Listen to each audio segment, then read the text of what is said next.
moves forward.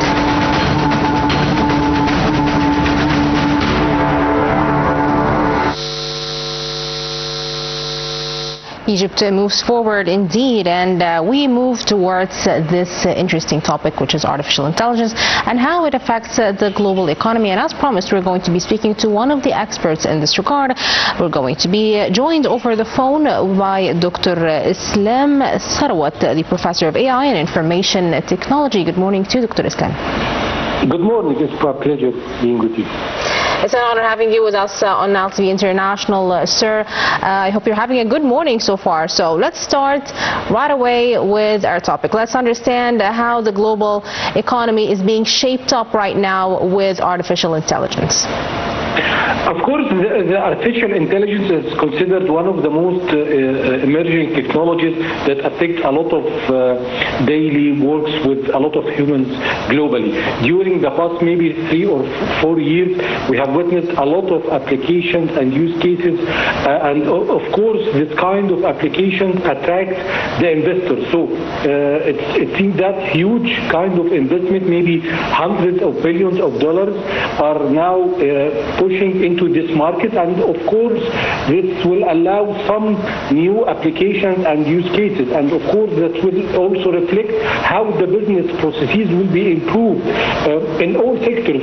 We can find now of course there are some sectors that could be more mature and more ready to adopt this kind of technology, the financial and banking systems, maybe the government. The government sometimes is ready to adopt this kind of technology due to bureaucratic and many other workflow issues. However, the government understands the concept of the AI, and if we'd like to focus on the Egyptian government, we understand that well. We launched our AI strategy and updated with the second version in the past year. So we are ready to invest with the infrastructure in Egypt, with the data centers, and adapting this kind of frontiers models. So of course the investment is trying to find new markets, and the AI building and reshaping our current businesses and current directions of investment. So there is a great synergy between the advancement in the artificial intelligence and the attracting for the investment, and those countries who will be ready to adopt this kind of technology and to provide the infrastructure and to secure the infrastructure for these models, of course, will have great opportunity to lead the market and the world. Dr. Islam, what countries right now are leading this artificial intelligence boom? Like, you could tell us on why exactly or how exactly did they successfully become AI leaders, and how can we integrate that? I'd like just to differentiate between the science and technology and engineering. We need to understand that there is a big difference between those three terms. So there are current leaders in the science and technology. Those, of course, US, China, they are doing great, and they are competing with each other, and they call that the AI race. So in terms of the science and technology, US, Asia, especially China, some other countries in Europe are trying to compete with that one. However, there are a great opportunity, not in terms of the AI science or technology. It's all about the AI engineering, how to adapt the frontiers models of the AI and to build use cases.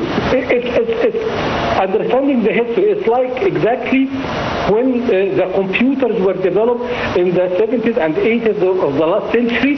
There were a lot of technology companies, especially were in US and Silicon Valley specifically. However, those kind of technologies are used globally and penetrate a lot of markets to use this kind of technologies to build applications and engineering systems. So in terms of the engineering and the building the applications, I think Egypt could be the leader of the market, at least in our region, in the Middle East and MENA region, because we have all the capabilities. We have the caliber, we have the youth, we have the infrastructure, and we will be able to have great minds, and also the strong policies and readiness in terms of the government, especially because of the huge investment during the past decade with the infrastructure, with the digital transformation of the Egyptian government. So Egypt could be the leading in the AI engineering and building the systems for the AI in the region. Dr. Islam, there's a common concern that artificial intelligence is going to be replacing humans in the future and take away some of the jobs and carry out their jobs for them. As an AI professor, how true is that statement? It's totally not true. Just the computer didn't replace the human. The technology during the history didn't replace the human. There is no technology could be replaced the human. However, the human is an intelligent enough to understand the technology and to be empowered with the technology to be a more empowered version of the human. So the human who will understand the technology, try to use the technology, will be empowered. And this is our responsibility and commitment to our new generation of students and youth. We need to let them equipped with this kind of knowledge and understanding and to be ready to the market. So there is no fear, but we need to understand the technology and work close with them. Well, that's quite a relief, Dr. Islam, actually. So let's understand your opinion, or how do you assess Egypt's digitalization? As you know, lots of services now are being digitalized, and they have been transforming lots of services to be obtained through online services. How do you assess that as an AI professor? Great work. By the way, during the past 5 or 10 years, I think all the citizens are realizing how it becomes more easier for us to do any kind of governmental services. So a lot of digital transformation journeys during the past years, and of course a lot of services, a lot of applications, a lot of processes were more simplified and takes less time and with minimum effort. We can all see that. However, we need to build in that. Now we are ready. We built our digital government. We need to get one step forward. To be an intelligent government. It's more about to use the artificial intelligence technologies to adapt it, because we will be able to enhance and to be the role model for other countries. So Egypt is ready.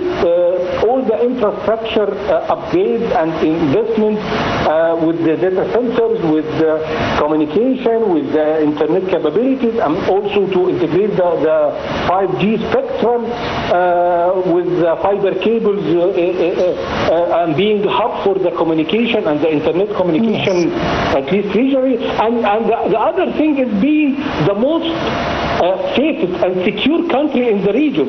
We will attract the investment to build and be able to secure this kind of investment. So Egypt is ready, and we, of course, trying to attract all this investment. Right, Dr. Islam, before we wrap up our segment, we'd like to understand your recommendations or your suggestions for raising awareness about artificial intelligence. Just like any other kind of technology that rises over the time, AI as well needs time to be understood and to be utilized properly.